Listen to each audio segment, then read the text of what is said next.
Hello friends, स्वागत है आपका हमारे YouTube channel study smart IQ में। और मैं हूं सबा परवीन। और आज हम फिर पढ़ने जा रहे हैं आरआरबी ग्रुप डी 2025 के लिए जी के जीएस की क्लास, जिसमें हम डिस्कस कर रहे हैं प्रीवियस ईयर क्वेश्चन। और ये हमारी क्लास 64 है और इससे पहले हम 63 क्लासेस कर चुके हैं। और आज इस क्लास में हम डिस्कस करेंगे 18 सितंबर 2022 के शिफ्ट 2 के जी के जीएस के previous year questions. So I hope आपको ये वीडियो पसंद आती हो। और ऐसे ही वीडियो देखने के लिए हमारे चैनल को लाइक करें, शेयर करें, सब्सक्राइब करना ना भूलें। तो चलिए स्टार्ट करते हैं आज की क्लास। फर्स्ट है, राजा राम मोहन रॉय द्वारा स्थापित निम्नलिखित में से कौन सा बंगाल में सामाजिक धार्मिक सुधारों का अग्रदूत था।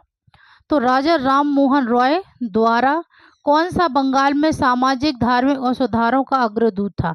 सबसे पहले हम बात करें राजा राम मोहन रॉय की। तो राजा राम मोहन रॉय इन्हें भारतीय पुनर्जागरण का अग्रदूत और आधुनिक भारत का जनक माना जाता है। ओके, राम मोहन रॉय को भारतीय पुनर्जागरण का अग्रदूत और आधुनिक भारत का जनक माना जाता है। और इन्हें राजा की उपाधि तो ये दी थी इन्हें मुगल सम्राट अकबर द्वितीय ने। ठीक है, मुगल सम्राट अकबर द्वितीय ने इन्हें राजा की उपाधि दी थी, राजा राम मोहन रॉय को। ठीक है, फिर बात करें इनके द्वारा स्थापित कौन सा बंगाल में सामाजिक धार्मिक सुधारों का अग्रदूत था। तो ये था आत्मीय समाज। ठीक है, राइट आंसर है ऑप्शन बी, आत्मीय समाज की स्थापना की थी राजा राम मोहन रॉय ने। और इन्होंने आत्मीय समाज की स्थापना कब की। तो इन्होंने आत्मीय समाज की स्थापना की थी 1815 में। ठीक है, और इसके अलावा इन्होंने ब्रह्म समाज की स्थापना की, ये की थी 1828 में। ठीक है, इन्होंने आत्मीय समाज की स्थापना 1815 में और ब्रह्म समाज की स्थापना 1828 में की थी राजा राम मोहन रॉय ने। ठीक है, और राजा राम मोहन रॉय इनके द्वारा अखबार चलाया गया था। तो इस अखबार का नाम क्या था। तो इसका नाम था मिरात उल अखबार। ठीक है, मिरात उल अखबार ये इनका अखबार था। ठीक है, और फिर इनकी समाचार पत्र तो ये था संवाद कौमुदी। ठीक है, संवाद कौमुदी। ठीक है, ये समाचार पत्र था। ठीक है, फिर बात करें धर्मीय सभा की स्थापना किसने की। तो धर्मीय सभा की स्थापना की थी राधाकांत देव ने। ठीक है, राधाकांत देव ने धर्म सभा की स्थापना की थी। कब की थी। तो ये की थी 1830 में कलकत्ता में। ओके, 1830 में कलकत्ता में इन्होंने धर्म सभा की स्थापना की थी। फिर उसके बाद आर्य समाज की स्थापना किसने की। तो ये की थी स्वामी दयानंद सरस्वती ने। स्वामी दयानंद सरस्वती ने आर्य समाज की स्थापना की और ये की थी इन्होंने 1875 में। फिर उसके बाद प्रार्थना समाज की स्थापना किसने की। तो प्रार्थना समाज की स्थापना की थी आत्माराम पांडुरंग। ठीक है, आत्माराम पांडुरंग ने प्रार्थना समाज की स्थापना की थी और ये की थी इन्होंने 1867 में। ओके, चलिए तो हम नेक्स्ट करते हैं। नेक्स्ट है, निम्नलिखित में से कौन सा मुगल साम्राज्य द्वारा नियोजित पहला शहर था। तो इनमें से कौन सा मुगल साम्राज्य द्वारा नियोजित पहला शहर था। इस्लामाबाद, आगरा, दिल्ली या फतेहपुर सीकरी। तो जो मुगल साम्राज्य द्वारा नियोजित पहला शहर था वो है फतेहपुर सीकरी। राइट आंसर है ऑप्शन डी, फतेहपुर सीकरी। इसे किसने बसाया था, किस मुगल बादशाह ने बसाया था। तो ये बसाया था अकबर ने। ठीक है, अकबर ने फतेहपुर सीकरी को बसाया था कब। तो ये बसाया था 1571 में। और फतेहपुर सीकरी इसे 1571 से 1585 तक मुगल साम्राज्य की राजधानी रही। ठीक है, मुगल साम्राज्य की राजधानी रही फतेहपुर सीकरी 1571 से 1585 तक। ओके, चलिए नेक्स्ट करते हैं अब हम। नेक्स्ट है जनवरी 2022 तक कौन सा देश खीरे का विश्व का शीर्ष निर्यातक बन गया है? तो जनवरी 2022 तक कौन सा देश खीरे का विश्व का शीर्ष निर्यातक बन गया है? भारत, चीन, कनाडा या अमेरिका? तो जो कि देश में 2022 के अनुसार देश में सबसे ज़्यादा खीरे का विश्व शीर्ष निर्यात बन गया है, तो वो है Bharat. Okay, right answer option ए। चलिए नेक्स्ट करते हैं। नेक्स्ट है कौन सा अनुच्छेद जीवन और व्यक्तिगत स्वतंत्रता की सुरक्षा से संबंधित है? तो कौन सा अनुच्छेद जीवन और व्यक्तिगत स्वतंत्रता की सुरक्षा से संबंधित है? अनुच्छेद 22, अनुच्छेद 31, अनुच्छेद 21 या अनुच्छेद 12? तो जो है अनुच्छेद 21। ठीक है, राइट आंसर ऑप्शन सी अनुच्छेद 21, ये है जीवन और व्यक्तिगत स्वतंत्रता की सुरक्षा से संबंधित है। ओके, चलिए नेक्स्ट है एशियाई शेरों की अधिकांश आबादी डैश के संरक्षित उद्यान क्षेत्र में निवास करती है? तो एशियाई शेरों की अधिकांश आबादी ये कहाँ के संरक्षित उद्यान क्षेत्र में निवास करती है? तो यह निवास करती है गिर राष्ट्रीय उद्यान में। राइट आंसर है ऑप्शन बी गिर राष्ट्रीय उद्यान। गिर राष्ट्रीय उद्यान ये कहाँ है? तो ये गुजरात में है। ओके, फिर भीतरकनिका राष्ट्रीय उद्यान, तो यह उड़ीसा में है। और बलफक्रम राष्ट्रीय उद्यान, तो ये है मेघालय में।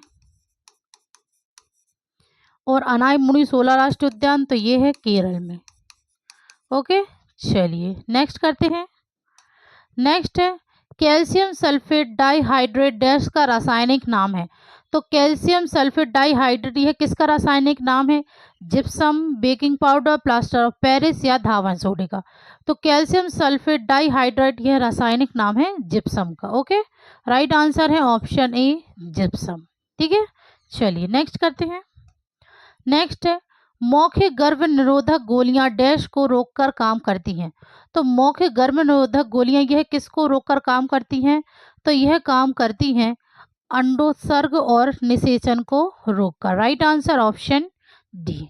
चलिए नेक्स्ट है हाइड्रोजन और ऑक्सीजन से जल का बनना किसका उदाहरण है? तो हाइड्रोजन और ऑक्सीजन से जल का बनना यह उदाहरण है संयोजन अभिक्रिया का। ओके, राइट आंसर है ऑप्शन डी संयोजन अभिक्रिया का उदाहरण है। ओके, चलिए नेक्स्ट है निम्नलिखित में से कौन सा सबसे अधिक विद्युत धनात्मक तत्व है? तो इनमें से कौन सा विद्युत धनात्मक तत्व है सबसे अधिक? तो ये है caesium. Right answer option B caesium ये सबसे अधिक विद्युत धनात्मक तत्व है। ओके, चलिए नेक्स्ट है निम्नलिखित में से कौन सा सतत विकास के लिए आवश्यक 5R का हिस्सा नहीं है? तो इनमें से सतत विकास के लिए आवश्यक 5R का हिस्सा नहीं है, तो ये कौन सा नहीं है? पुनरुद्भवन, पुनः प्रयोजन, पुनः चक्रण या अस्वीकार करना। तो जो सतत विकास के लिए आवश्यक 5R का हिस्सा नहीं है वो है पुनरुद्भवन। Right answer option A regeneration. ठीक है, रिजेनरेशन यह सतत विकास के लिए आवश्यक 5R का हिस्सा नहीं है। 5R का हिस्सा है इन पुनः प्रयोजन, पुनः चक्रण, अस्वीकार करना और पुनः उपयोग करना, पुनः कम करना। ठीक है, यानी कि रीयूज और रिड्यूस। ओके, रीयूज और रिड्यूस। ठीक है, तो ये 5 सतत विकास के लिए आवश्यक 5R का हिस्सा है। ठीक है ना, ये 5R है। ओके, चलिए नेक्स्ट करते हैं।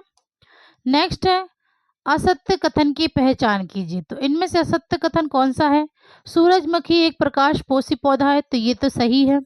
फिर इसके अलावा गुरुत्वानुवर्तन को जड़ों के नीचे की ओर प्रवासन द्वारा प्रदर्शित किया जाता है, तो ये भी सही है। फिर है जलानुवर्तन नम क्षेत्रों में बढ़ने की प्रवृत्ति अर्थात उच्च आर्द्रता की ओर जड़ों की गति है, तो यह कथन भी सत्य है। फिर है बीजांड की ओर पराग नलियों का बढ़ना गुरुत्वानुवर्तन का एक उदाहरण है, तो ऑप्शन डी ये गलत है। ठीक है, तो राइट आंसर ऑप्शन डी, जो कि एक असत्य कथन है। ओके, चलिए नेक्स्ट है, डैश को मूल शिखाग्र की लगातार विभाजित होने वाली कोशिकाओं द्वारा दर्शाया जाता है। तो किसे मूल शिखाग्र की लगातार विभाजित होने वाली कोशिकाओं द्वारा दर्शाया जाता है? तो यह दर्शाया जाता है विभज योतक वृद्धि। राइट आंसर है ऑप्शन डी, विभज योतक वृद्धि। चलिए नेक्स्ट है, कीटोन सजातीय श्रृंखला की क्रमशः पहले और दूसरे सदस्य कौन है? तो कीटोन सजातीय श्रृंखला के क्रमशः पहले और दूसरे सदस्य, तो पहला है प्रोपिनॉन और दूसरा है ब्यूटेनॉन। प्रोपिनॉन और ब्यूटेनॉन ये है कीटोन सजातीय श्रृंखला के क्रमशः पहले और दूसरे सदस्य हैं। ओके, चलिए नेक्स्ट है, मानव हृदय में अनुशीतलीन के दौरान निम्नलिखित में से कौन सी घटना घटित होती है? तो मानव हृदय में अनुशीतलीन के दौरान कौन सी घटना घटित होती है? रक्त फेफड़ों में प्रवेश करता है, रक्त निलय में प्रवेश करता है, रक्त निलय से बाहर निकलता है, या रक्त महाधमनी में प्रवेश करता है? तो मानव हृदय में अनुशीतलीन के दौरान जो घटना घटित होती है वो है रक्त निलय में प्रवेश करता है। Right answer option B. चलिए नेक्स्ट है, जून 2022 तक पंचायती राज संस्थाएं निम्नलिखित में से किस राज्य में मौजूद नहीं है? तो जून 2022 तक पंचायती राज्य संस्थाएं किस राज्य में मौजूद नहीं है? मणिपुर, अरुणाचल प्रदेश, नागालैंड या त्रिपुरा। ठीक है, तो जो पंचायती राज संस्थाएं जो जिस राज्य में मौजूद नहीं है वो है नागालैंड। ओके, राइट आंसर है ऑप्शन सी, नागालैंड में पंचायती राज संस्थाएं मौजूद नहीं है। इसके अलावा नागालैंड के अलावा मेघालय में भी नहीं है और मिजोरम में भी नहीं है। ओके, मेघालय, मिजोरम और नागालैंड में नहीं है राज्य के हिसाब से। और बात करें केंद्र शासित प्रदेश में, तो केंद्र शासित प्रदेश में नहीं है, दिल्ली में। ठीक है, इसके अलावा बाकी सभी राज्य और सभी केंद्र शासित प्रदेश में पंचायती राज संस्थाएं हैं, सिवाय नागालैंड, मेघालय, मिजोरम राज्य को छोड़कर और केंद्र शासित में दिल्ली को छोड़कर यहाँ पंचायती राज संस्थाएं नहीं हैं। ठीक है, हम बात करें पंचायती राज व्यवस्था, इन्हें 73वें संशोधन अधिनियम द्वारा जोड़ा गया है। ठीक है ना, 73वें संशोधन अधिनियम 1992 द्वारा जोड़ा गया है। ओके, ठीक है, चलिए नेक्स्ट करते हैं हम। नेक्स्ट है, निम्नलिखित में से किस वर्ष भारतीय राजभाषा अधिनियम पारित किया गया था? तो किस वर्ष भारतीय राजभाषा अधिनियम पारित किया गया था? 1953, 1953, 1973, 1963 या 1936? तो भारतीय राज व्यवस्था अधिनियम पारित किया गया था, ये किया गया था 1963 में। Okay, right answer option C. Next है, किस टीम ने फुटबॉल टूर्नामेंट के 75वें संस्करण में संतोष ट्रॉफी 2021-22 जीती? तो किस टीम ने फुटबॉल टूर्नामेंट के 75वें संस्करण में संतोष ट्रॉफी 2021-22 जीती? मेघालय, कर्नाटक, केरल या पश्चिम बंगाल ने? तो जो फुटबॉल टूर्नामेंट के 75वें संस्करण में संतोष ट्रॉफी 2021-22 जीती है, तो यह जीती है केरल की टीम ने। Okay, right answer option C. चलिए नेक्स्ट है, नीति आयोग के राष्ट्रीय बहुआयामी गरीबी सूचकांक 2021 के अनुसार कौन सा राज्य सबसे गरीब है? तो नीति आयोग के राष्ट्रीय बहुआयामी गरीबी सूचकांक 2021 के अनुसार कौन सा राज्य सबसे गरीब है? झारखंड, हिमाचल प्रदेश, बिहार या छत्तीसगढ़? तो सबसे गरीब राज्य है तो वो है Bihar. Right answer option C, Bihar. और सबसे कम गरीब राज्य, सबसे कम गरीब राज्य तो वो है केरल। ठीक है, फिर केंद्र शासित प्रदेश में बात करें, केंद्र शासित प्रदेश में तो सबसे अधिक गरीब, सबसे अधिक गरीब है तो ये है दादर और नगर हवेली में। ठीक है, और सबसे कम, तो सबसे कम गरीब है पुदुचेरी में। ओके, ठीक है, सबसे अधिक है दादर और नगर हवेली और सबसे कम है पुदुचेरी में, केंद्र शासित प्रदेश में। ओके, चलिए नेक्स्ट करते हैं। नेक्स्ट है, निम्नलिखित में से कौन सा देश हैदराबाद साहित्य महोत्सव 2022 में अतिथि राष्ट्र था? तो कौन सा देश हैदराबाद साहित्य महोत्सव 2022 में अतिथि राष्ट्र था? तो ये था United Kingdom. Right answer option B. Okay, चलिए नेक्स्ट है, समानांतर क्रम संयोजन में कई प्रतिरोधों को जोड़ने को किसके बराबर माना जाता है? तो समानांतर क्रम संयोजन में कई प्रतिरोधों को जोड़ने को किसके बराबर माना जाता है? तो यह माना जाता है चालक का अनुप्रस्थ काट क्षेत्रफल बढ़ने के बराबर माना जाता है। Right answer option D. Okay, चलिए नेक्स्ट है, कुसुम, शीशम, खैर, अर्जुन तथा सहतूत किस वनस्पति के प्रमुख वृक्ष हैं? तो कुसुम, शीशम, खैर, अर्जुन तथा सहतूत ये किस वनस्पति के प्रमुख वृक्ष हैं? तो ये है उष्ण कटिबंधीय पर्णपाती वन। राइट आंसर ऑप्शन ए। ओके, चलिए नेक्स्ट है, किस भारतीय बैडमिंटन खिलाड़ी ने बर्मिंघम में ऑल इंग्लैंड बैडमिंटन चैंपियनशिप 2022 में रजत पदक जीता? तो जिस भारतीय बैडमिंटन खिलाड़ी ने बर्मिंघम में all India England badminton championship 2022 में रजत पदक जीता है, तो वो है लक्ष्य Sen. Right answer option D. चलिए नेक्स्ट है, 15 जून 2022 तक लेखा महानियंत्रक कौन है? तो 15 जून 2022 तक लेखा महानियंत्रक ये कौन थे? तो ये थे Sonali Singh. Right answer option ए। चलिए नेक्स्ट है, वैज्ञानिकों के उस सही समूह का चयन कीजिए जो विज्ञान और प्रौद्योगिकी के लिए शांति स्वरूप भटनागर पुरस्कार 2021 के प्राप्त करता है।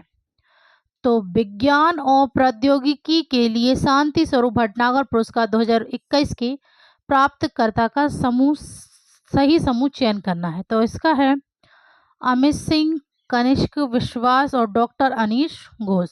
तो राइट आंसर है ऑप्शन सी। ओके, चलिए नेक्स्ट है, 6 फेरों वाली एक धारावाही वृत्ताकार कुंडली के कारण उत्पन्न चुंबकीय क्षेत्र समान धारावाही एकल वृत्ताकार पास लूप के कारण उत्पन्न चुंबकीय क्षेत्र के डैश के बराबर है। तो यह बराबर है 6 गुने। राइट आंसर है ऑप्शन ए 6 गुने। राइट आंसर ऑप्शन ए। ओके, चलिए नेक्स्ट है, कॉस्टिक सोडा का उपयोग सामान्यतः डैश में नहीं किया जाता। तो कॉस्टिक सोडा का उपयोग सामान्यतः नहीं किया जाता, तो यह नहीं किया जाता है अमोनिया निर्माण में। राइट आंसर ऑप्शन ए। चलिए नेक्स्ट है, औपनिवेशिक भारत की लगभग 85% भारतीय जनसंख्या अर्थशास्त्र के निम्नलिखित में से किस क्षेत्र पर निर्भर थी? तो औपनिवेशिक भारत की लगभग 85% भारतीय जनसंख्या अर्थव्यवस्था के किस क्षेत्र पर निर्भर थी? तो यह निर्भर थी कृषि पर। ओके, राइट आंसर है ऑप्शन बी कृषि।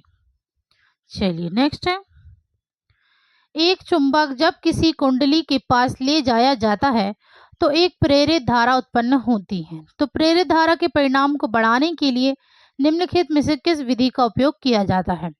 कुंडली में फेरों की संख्या बढ़ाना, चुंबक की गति बढ़ाना या कुंडली के तार की प्रतिरोधकता बढ़ाना। तो चुंबक में जब किसी कुंडली के पास ले जाया जाता है तो एक प्रेरित धारा उत्पन्न होती है। प्रेरित धारा के परिणाम को बढ़ाने के लिए कुंडली में फेरों की संख्या बढ़ाना और चुंबक की गति बढ़ाना विधि का उपयोग किया जाता है। तो राइट आंसर है ऑप्शन ए दोनों, 1 और 2। ओके, चलिए नेक्स्ट है, मेंडलीव की आवधिक कानून में कहा गया है कि तो मेंडलीव के आवधिक कानून में कहा गया है कि तत्वों के गुण उनके परमाणु द्रव्यमान के आवर्ती फलन होते हैं। राइट आंसर है ऑप्शन डी। चलिए नेक्स्ट है, प्रतिरोधकता P वाले धातु के तार को 4 बराबर भागों में काटा जाता है, प्रत्येक भाग की प्रतिरोधकता कितनी होती है? तो प्रतिरोधकता P वाले धातु के तार को 4 बराबर भागों में काटा जाता है, तो प्रत्येक भाग का प्रतिरोधकता कितना होगा? तो ये होगा P। Right answer option D. चलिए नेक्स्ट है, मार्च 2022 तक भारत के मुख्य चुनाव आयुक्त कौन? तो मार्च 2022 तक भारत के मुख्य चुनाव आयुक्त कौन थे? तो ये थे Sushil Chandra. Right answer option D, Sushil Chandra. चलिए नेक्स्ट है, देश का पहला व्यावसायिक स्तरीय जैव भार आधारित हाइड्रोजन संयंत्र मध्य प्रदेश के किस जिले में लगाया जा रहा है?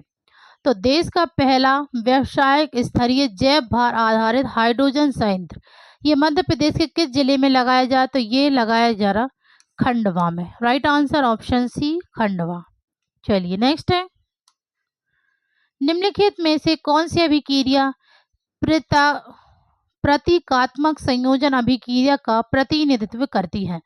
तो इन चारों में से कौन सी अभिक्रिया है जो कि प्रतीकात्मक संयोजन अभिक्रिया का प्रतिनिधित्व करती है? तो यह करती है A+B arrow C। Right answer option 1। Next है, किसी तारे की आभासी स्थिति में थोड़ा परिवर्तन होता रहता है क्योंकि?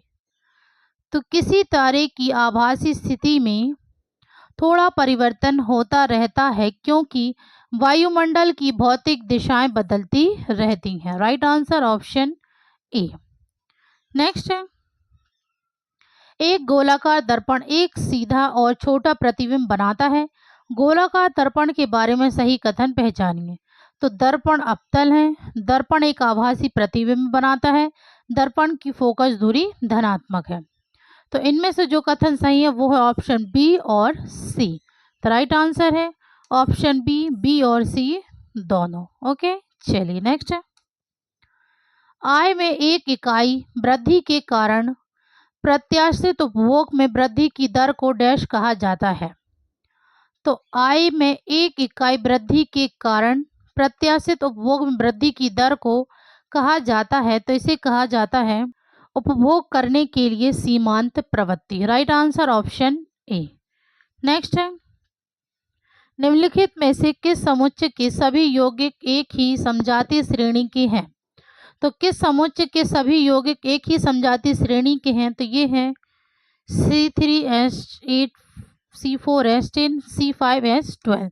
राइट आंसर है ऑप्शन डी, यह समुच्चय के सभी यौगिक एक ही समजातीय श्रेणी के हैं। ओके, चलिए नेक्स्ट है, एक लेंस द्वारा उत्पादित आवर्धन के बराबर होता है। तो एक लेंस द्वारा उत्पादित आवर्धन के बराबर होता है, तो यह बराबर होता है छवि की दूरी बटे वस्तु की दूरी। Right answer option D. Next है, 22 अक्टूबर 2021 से जियो फारसी योजना के तहत 60 वर्ष की आयु के बाद बुजुर्गों को प्रति व्यक्ति प्रति माह कितनी सहायता दी जाती है? तो 22 अक्टूबर 2021 से जियो फारसी योजना के तहत 60 वर्ष की आयु के बाद बुजुर्गों को प्रति व्यक्ति प्रति माह कितनी सहायता दी जाती है? 20,000 रुपये, 10,000, 15,000 रुपये, 10,000 रुपये या 25,000 रुपये। तो जो बुजुर्गों को प्रति व्यक्ति प्रति माह सहायता प्राप्त की जाती है, दी जाती है, तो ये है 10,000 रुपये की। राइट आंसर ऑप्शन सी, 10,000 रुपये। नेक्स्ट है, निम्नलिखित औषधीय पौधों में से कौन सा पौधा रक्तदाब के उपचार के लिए सबसे अच्छा उपाय है?